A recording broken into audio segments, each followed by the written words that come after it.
कब्जा है उधर भी।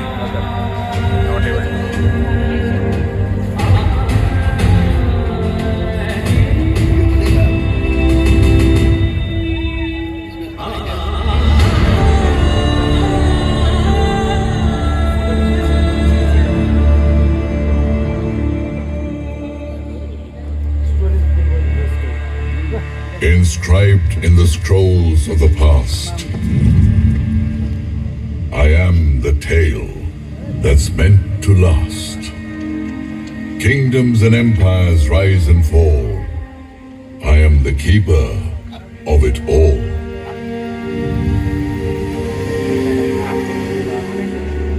The brave and the cowards encapsulated in words.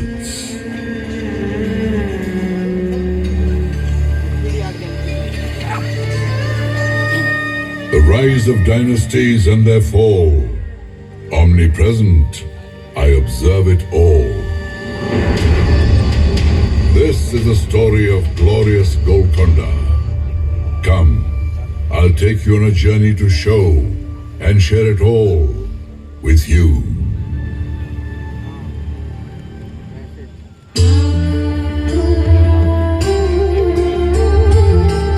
Fort Golconda.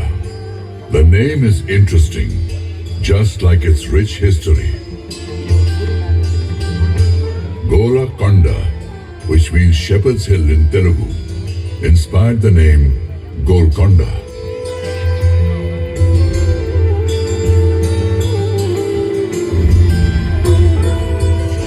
Next to it was a small village settlement named Mangalavaram. Adjacent to it was a huge mountain on which lies Golconda. Constructed in the medieval period, this is one of the strongest forts of the Deccan, and it played a pivotal role in shaping the politics of the region.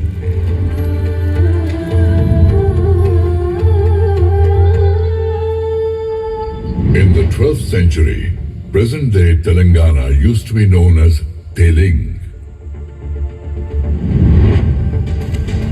Orugallu was its capital. It was ruled by the Kakatiya dynasty. Back then, Golconda was under the reign of these Kakatiya kings. Kakatiyas were the indigenous Hindu rulers and were very powerful in that era.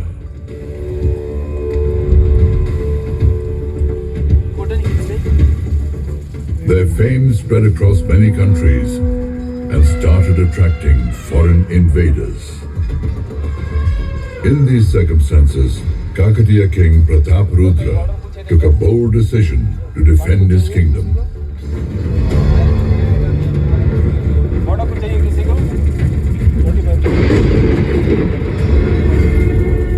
I, Kakatiya King Pratap Rudra,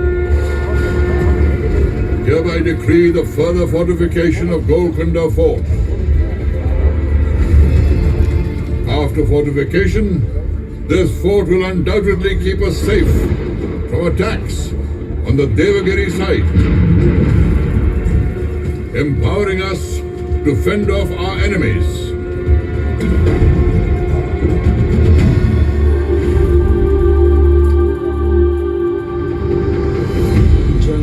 से बड़ी है जंग की तैयारी, एकजुट रहेंगे तो पड़ेंगे हम भारी।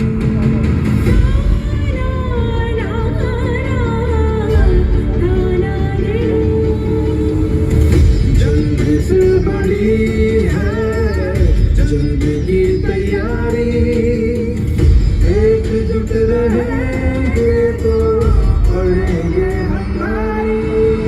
दुश्मनों के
Kakatiya rulers fought with great bravery and valor for many decades to defend Warangal and Golconda. At the end of the Kakatiya kingdom, brave native rulers like Musunuri Pralyanayak fought courageously and drove the invaders from his kingdom.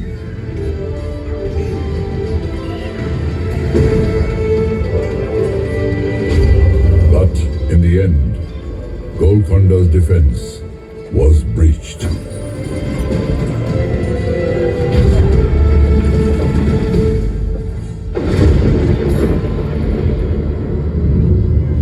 Time took a momentous turn. Alauddin Hassan Bahman Shah, a viceroy of the Delhi Sultanate, laid the foundation of the Bahmani Sultanate in the Deccan.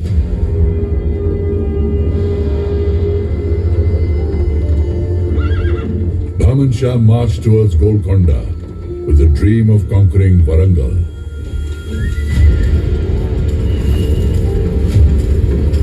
But he was confronted by Musunuri Kapayanayak, successor Warangal ruler Pralyanayak.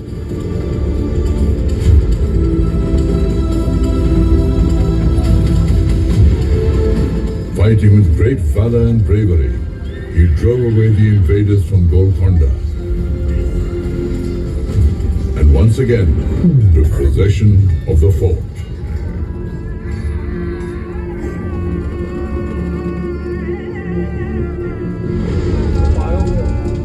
After 2 decades had passed, Rechirla Padmanayak King Annapota Nayak killed Musunuri Kapayanayak with the help of the Bahmani army.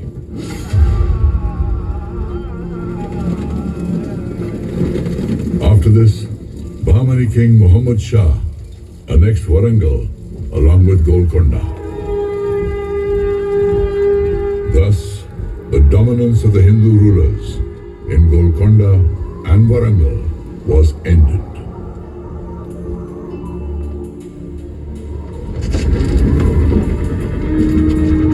As history, I saw the churnings of a remarkable change at this point in time.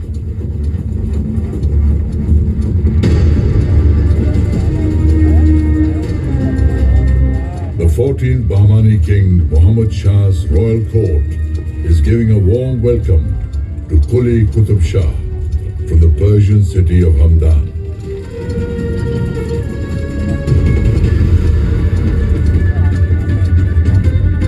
Quli Qutb Shah becomes a Subedar, an important military officer of the Bahmani kingdom. Impressed by his working style and abilities, he is made Qutbul Mulk, or Governor of Telangana, within 7 years. The estate of Golconda is handed over to him.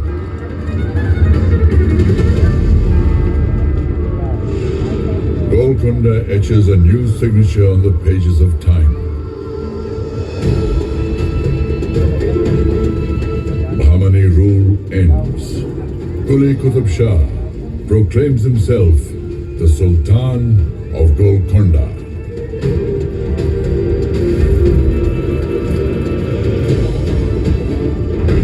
I, Quli Qutb Shah, declare myself the Sultan of Suba Telangana.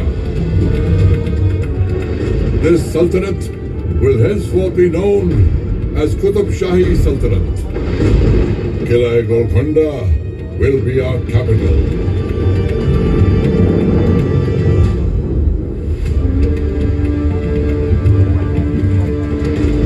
With Sultan Quli Qutbul Mulk, the foundation of the Qutb Shahi Sultanate was laid in Telangana.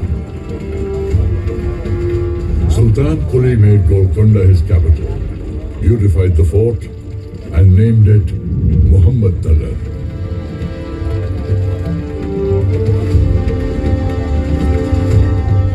Qutb Shahi Sultans constructed many palaces, gardens, masjids, and many buildings for public use inside the fort in a properly planned way.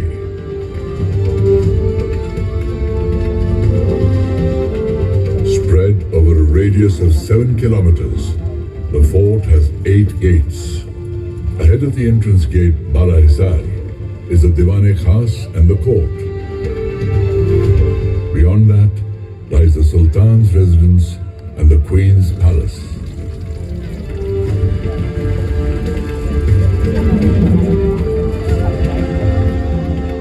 Separate from this cluster lies the Mahakali temple, where even now the popular Bonaru Jatra is organized with great fanfare every year.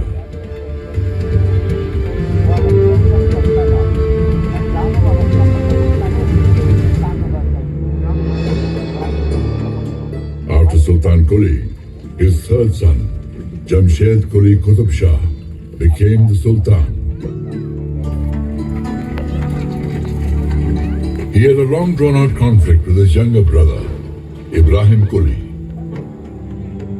who had to take refuge under the Ramrai of the Vijayanagar Empire.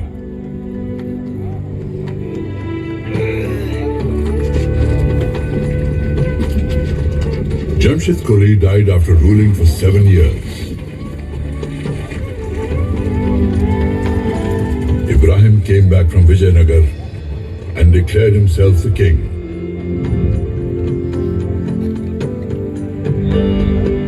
A lake was constructed during his reign. The lake was named Hussain Sagar after his son-in-law and the renowned Sufi saint Hussain Shah Wali.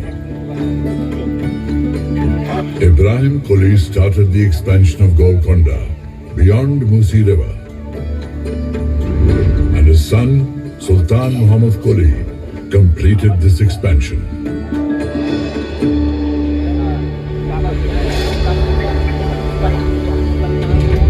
The Sultan had a deep-seated affection for Persian and Deccan literature and the Telugu language as well.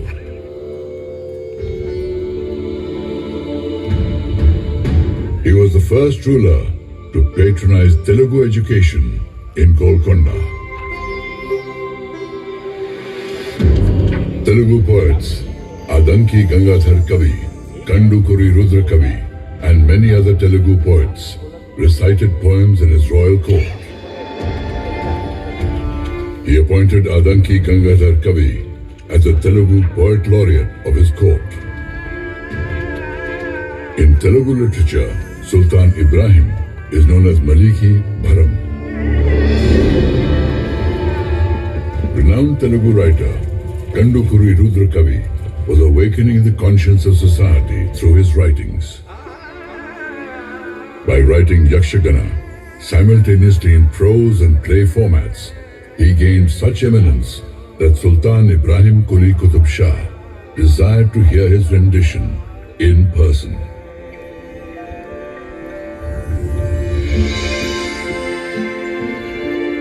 Ibrahim Quli was blessed with a son named Muhammad Quli. In his young years, Muhammad Quli met Bhagmati of Chincharam village, which is across the Musi River. Both of them fell deeply in love.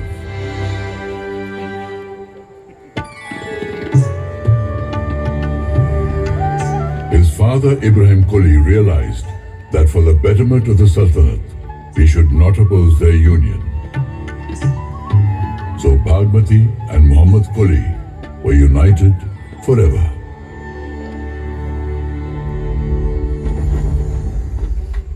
Ibrahim Quli Qutub Shah passed away.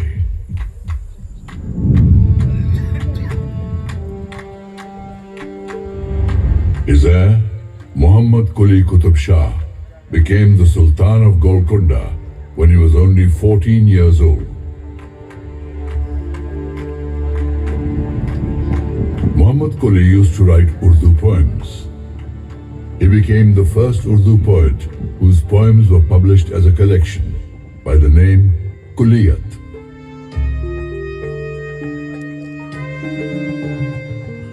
The Isfahani style of architecture influenced the creation of Hyderabad. The world-famous Charminar was built in 1591 CE amidst the Char Kaman Plaza. beautified the city with 11 beautiful gardens and named the city Bhagnagar.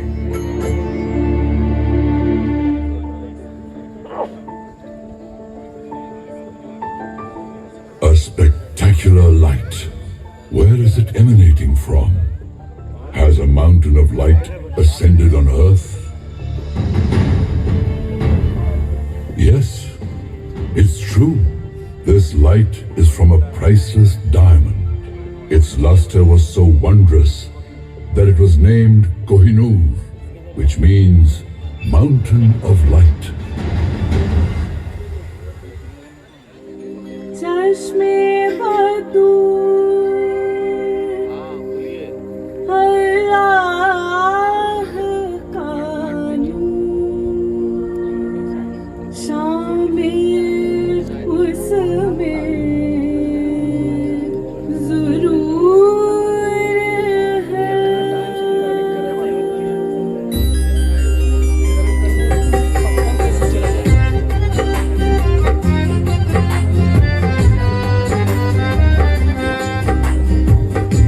चश्मे बदूर अल्लाह का नूर शामिल उसमें ज़रूर है।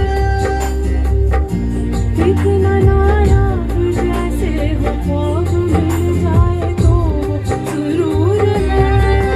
सबसे अलग सबसे जुदा उस पे तो हर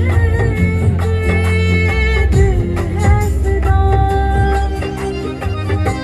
दुनिया जहां जिस पे कुर्बान शाने Hindustan Kohinoor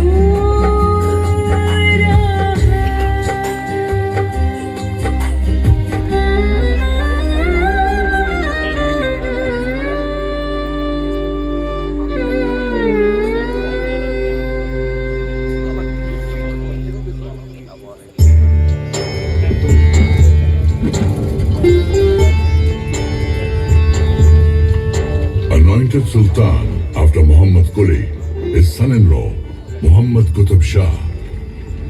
Makkah Masjid was planned during his reign.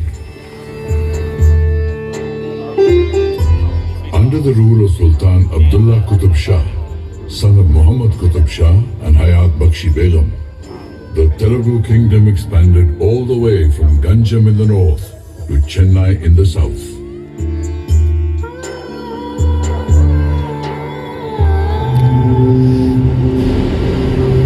Meanwhile, Aurangzeb, the son of the Mughal Emperor Shah Jahan, marched from Delhi and became the governor of the Deccan, waiting for an opportunity to attack Golconda.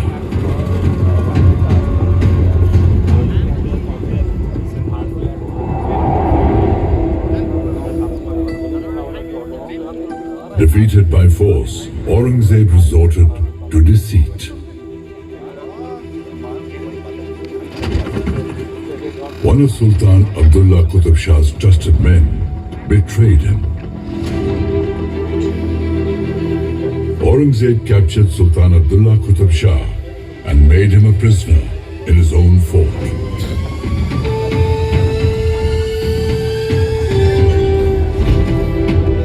Abdullah Qutb Shah's mother, Hayat Bakshi Begum, strategically proposed a treaty to Aurangzeb.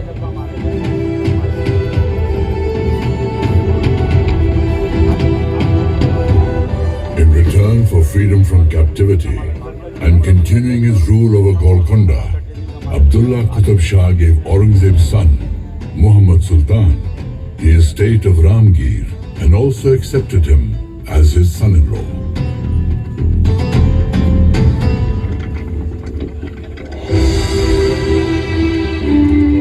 Abdullah Qutb Shah passed away in 1672. His son-in-law, Abul Hassan, popularly known as Tana Shah, was made the Sultan of Golconda.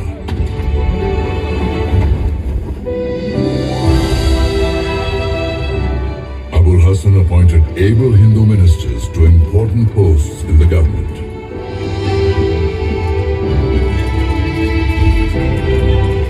Two of them were Brahmin brothers, Akanna and Madanna.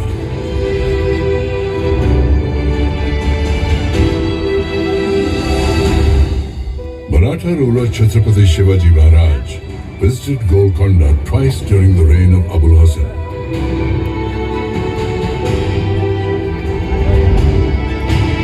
In the year 1672 and then in the year 1677. Sensing Aurangzeb's bad intentions, Chhatrapati Shivaji Maharaj extended his support and helped Abul Hasan in his fight against Aurangzeb.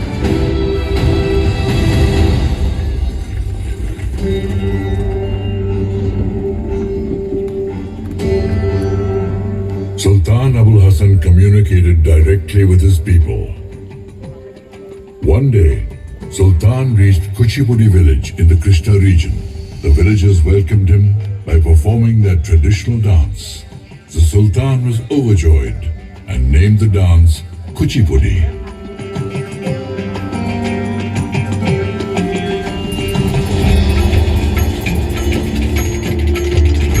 Madanna's nephew, Pencharla Gopanna, was appointed the Tehsildar of Bhadrachalam.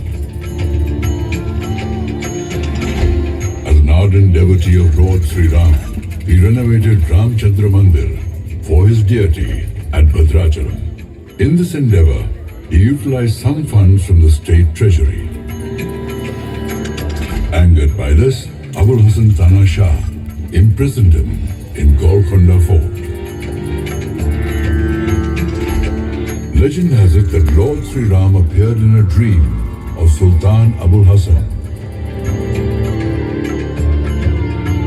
and returned the amount taken by Gopanna to the Sultan in the form of gold coins, thus securing the release of his devotee.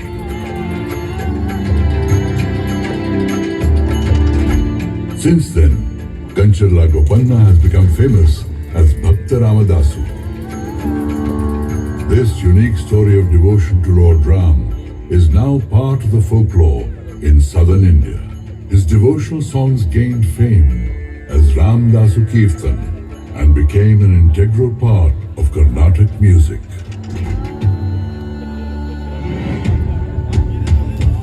The fact that Abul Hasan Tana Shah was helping Bijapur fight the Mughals and was also appointing many Hindu ministers was enough to enrage the Mughal Emperor Aurangzeb.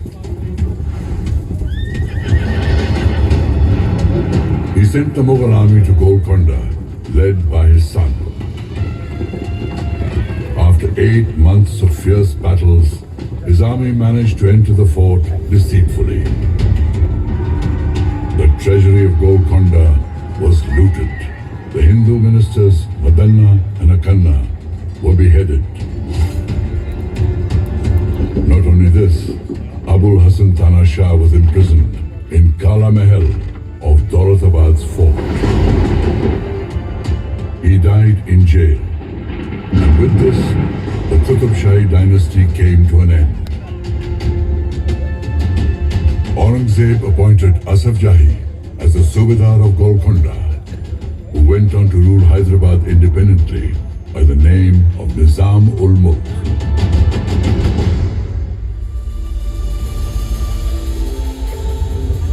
Once the symbol of pride and regal opulence, Golconda's walls, minarets and buildings were riddled with wounds inflicted by the Mughal rulers.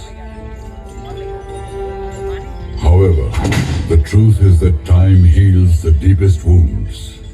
Royalty had its time, but centuries passed and India became independent. In September 1948, Hyderabad and Golconda were freed from Asaf Jahi's rule. Independent India's federal system of governance once again gave Golconda the opportunity to smile.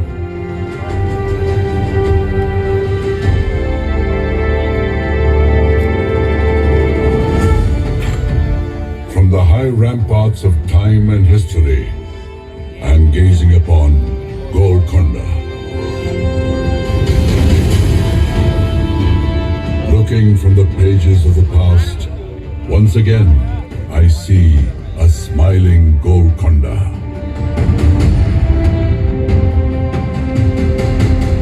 rocks have never lost their luster and honor.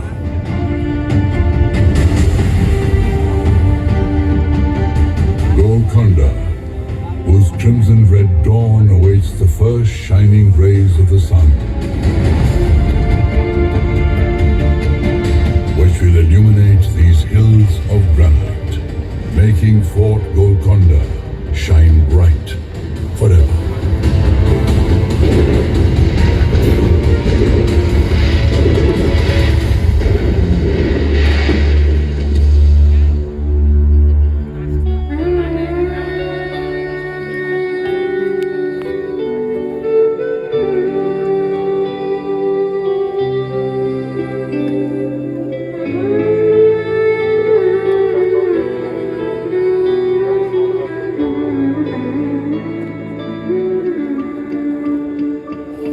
तेरे सीने में जो उभर निकलते हैं वो कोई संग नहीं, एक रंग नहीं,